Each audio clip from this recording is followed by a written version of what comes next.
Esther's maids and eunuchs came and told her about Mordecai. Distressed, she sent clothes for him to put on, but he would not accept them. Then Esther summoned Hathach, one of the king's eunuchs assigned to attend her, and ordered him to find out what was troubling Mordecai and why. Mordecai told him everything, including the amount of money Haman had promised to pay into the royal treasury for the destruction of the Jews. He also gave him a copy of the edict for their annihilation to show to Esther, and urged her to go into the king's presence to beg for mercy and plead with him for her people. Hathach went back and reported to Esther what Mordecai had said. Then she instructed him to say to Mordecai, "All the king's officials and the people of the royal provinces know that for any man or woman who approaches the king in the inner court without being summoned, the king has but one law, that they be put to death unless the king extends the gold scepter to them." When Esther's words were reported to Mordecai, he sent back this answer: "Do not think that because you are in the king's house, you alone of all the Jews will escape. For if you remain silent, relief and deliverance for the Jews will arise from another place. But you and your father's family will perish. And who knows but that you have come to your royal position for such a time as this?"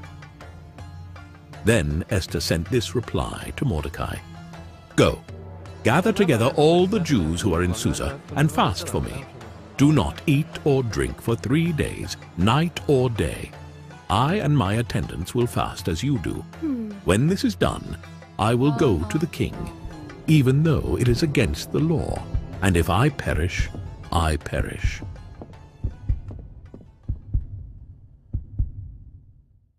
On the 3rd day, Esther donned her royal robes and stood in the inner court of the palace, in front of the king's hall. When King Xerxes saw her, he was pleased and extended his golden scepter, sparing her life. "What is it, Queen Esther? What is your request? Even up to half the kingdom it will be given you." Esther invited the king and Haman to a banquet she had prepared. During the banquet, the king asked Esther what she desired. Esther invited the king and Haman to another banquet the next day, where she would reveal her petition. Haman went out happy and in high spirits.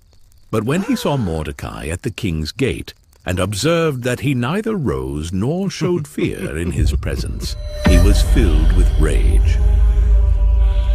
Nevertheless, Haman restrained himself and went home. Calling together his friends and Zeresh, his wife, Haman boasted to them about his vast wealth, his many sons, and all the ways the king had honored him. "And that's not all," Haman added. "I'm the only person Queen Esther invited to accompany the king to the banquet she gave. But all this gives me no satisfaction as long as I see that Jew Mordecai sitting at the king's gate." His wife Zeresh and all his friends said to him, "Have a pole set up reaching 50 cubits, and ask the king to have Mordecai impaled on it. Then go with the king to the banquet and enjoy yourself."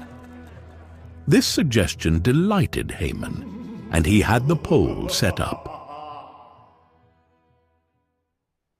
That night, the king could not sleep, so he ordered the book of the Chronicles to be brought in and read to him. It was found recorded there that Mordecai had exposed Bigthana and Teresh, who had conspired to assassinate King Xerxes. "What honor has Mordecai received for this?" the king asked. "Nothing has been done for him,